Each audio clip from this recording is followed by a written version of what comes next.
Give it up for Ravel Sade.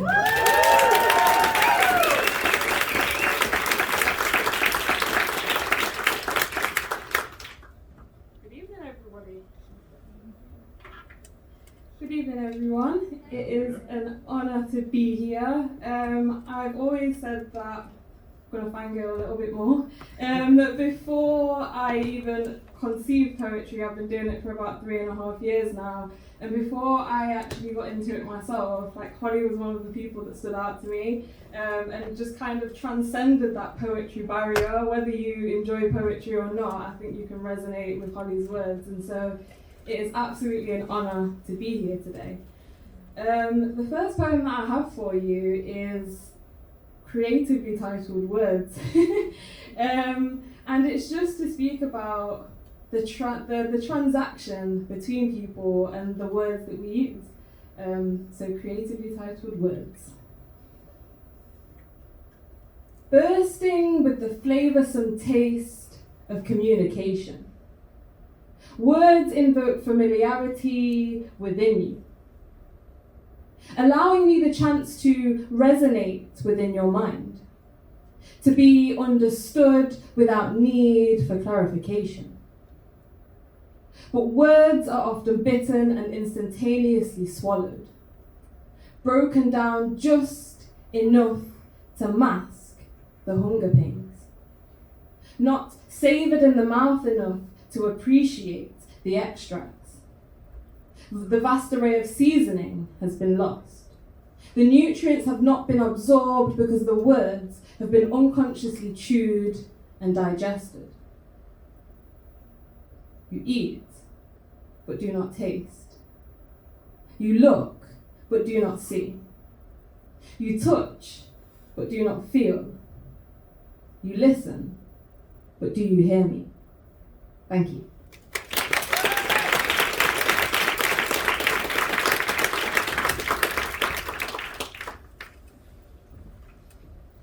So the next one I've got, I'm going to mention the awful word pandemic.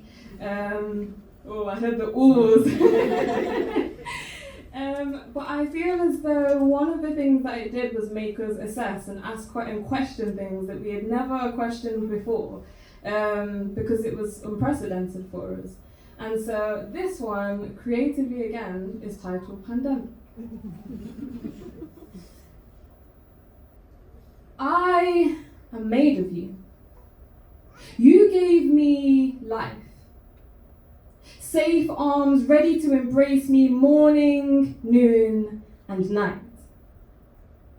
Your guidance has ensured my survival, but this time I am filled with hesitation. My mind silently debating, inconspicuously weighing up the consequence. Will the firm hold of your forearms compromise my immune system? Will my reciprocity leave you struggling to breathe? You see, it has been 61 days since I saw you face to face, smile replaced with a mask. I reluctantly pose a question I never thought I'd have to ask. Are we good for a hug, Dad? Thank you.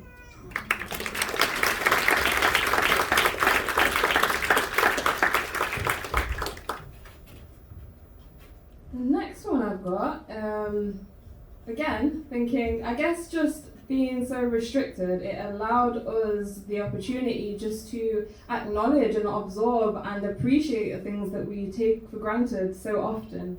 So I'm going to go straight into the next one.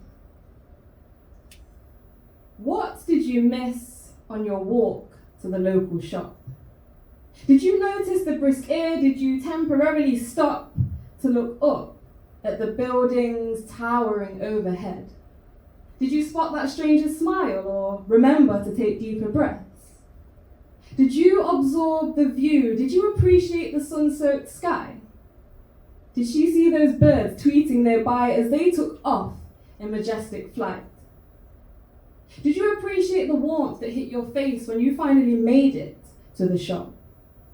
Did you greet the cashier with a kind word or acknowledged nod Did you appreciate the value of being able to have choice? Do you notice what you miss when dancing to the sound of your internal noise? Thank you.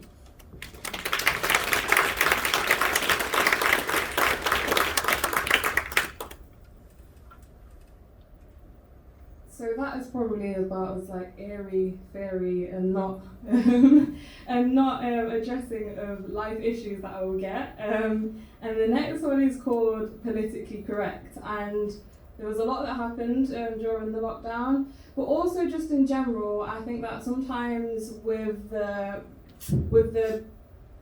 what would I say? With the focus being on being so politically correct, I think it can close down some conversations that are really needed to have, or people being understanding of other people and actually being able to share knowledge. Like, I feel like it makes people sit in their own little bubbles, and we miss chances of connection. So this is called Politically Correct, creatively titled. I don't expect you to accept my concept or to respect my intellect, but is it possible to be open to explore? We close doors and build walls physically and in our minds.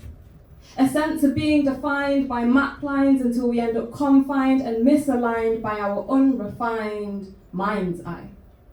But wait, everything I've just said is of no importance, because they've taught us that our lexicon has become the precipice of our problems, and whilst I don't discredit the merits that our choice of language adds to it, when you take away the things we say, what remains is how we feel. And that is the undisputed truth that most choose to listen to, which makes it apparent to me that being politically correct is the art of not saying what you mean and not meaning what you say.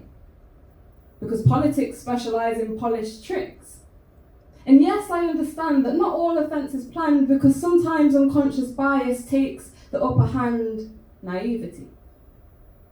But what I can't get to grips with is, how can we educate and open up closed minds if we decide to decline the bottom line of communication? Mental segregation reaffirming trepidation within society. And I don't know about you, but I'd rather the truth than have somebody secretly spit in my food. And for those who simply don't know any better, the terror of being tethered to an ism produces pressure, leaving views unbalanced, perceptions unbalanced, and leaving more space for the blind to lead the blind. But by being open to a new narrative, we can organically find insight into others' lives. Because conversation brings understanding, and understanding brings growth. So an open dialogue can lead to new seeds being sown.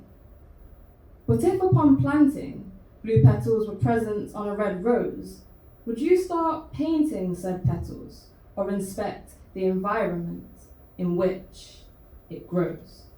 Thank you.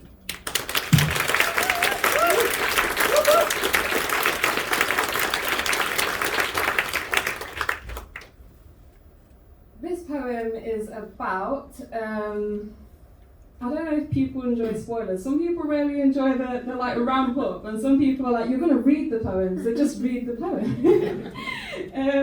Sometimes society's norms and values aren't normal to us or valued by us. So yeah.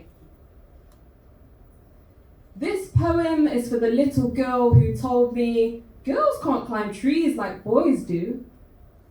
I'm sorry that you were sculpted by the potter who put limitations on you, making you feel inferior, making you believe that it's true, cocooned in layers of pink until your view starts turning blue. This poem is for the little boy who told me, boys don't play with dolls. Instead, we should be brave, entering caves and fighting trolls. I'm sorry that you abandon emotional variety to follow the protocol, conditioned to silence inner pain if ever you should trip or fall. This poem is for the woman who told me men always lie to get in between my thighs, so that when she's used a prophecy self-fulfilled, it's never really a surprise. I'm sorry that you've learnt to duel your own sparkle, mastering your own demise. I'm sorry that the sacred queen within you has had to pay that price. This poem is for the man who told me men look weak when they cry. I'm sorry that you have no outlet for feminine feelings internalized.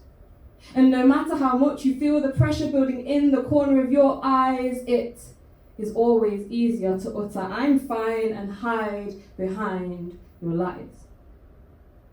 This poem is for all the people who feel defined by another's definition, trying hard to embody the epitome of an uneducated description. We were born with free will, but we keep asking for permission and then wonder why our lives are governed by so much repetition. And we can say it isn't our fault, it's just the way that we've been conditioned. But we've been divided and we've been conquered. Now we're all in competition. Not realizing that when united we share a similar vision, we have to give voices to these taboos before reaching cataclysm. Thank you.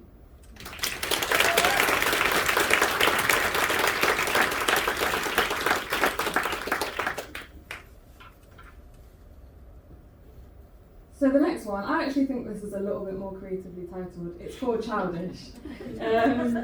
And I think that it's really important for us to remember within us just that spark that we had, that feeling of being able to be free and be ourselves before we turned into bill payers and parenters of children.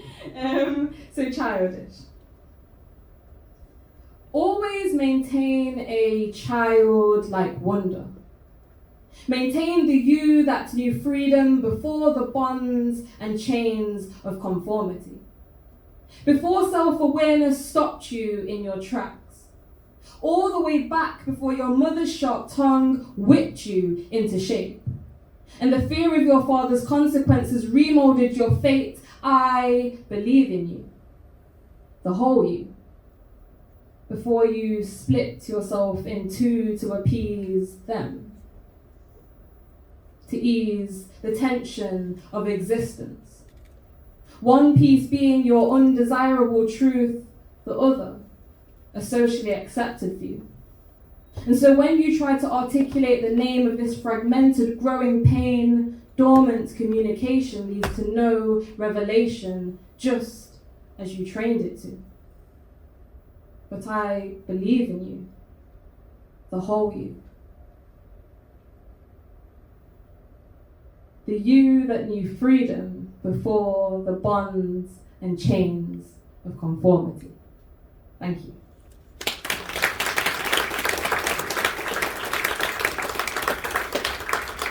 So I have one more poem for you guys. It's an affirmation poem that I wrote. I deal with my own mental health, and as we all do, but I think that it was just to remind me on those bad days of everything that I am capable of. I saw a quote that says, I am are two of the most powerful words, for whatever you put after them shapes your reality. So I was like, why not be a queen? So this poem is called I Am a Queen.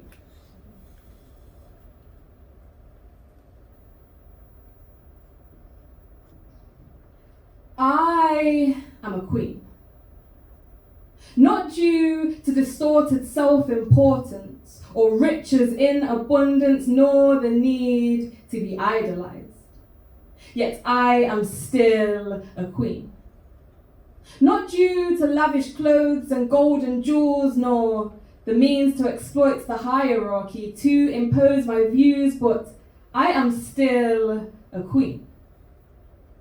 Not because I don't have bad days or struggle with life in a number of ways, not because I don't swear, or occasionally lose or partake in things that no longer serve me due to bad habits, but I am still a queen.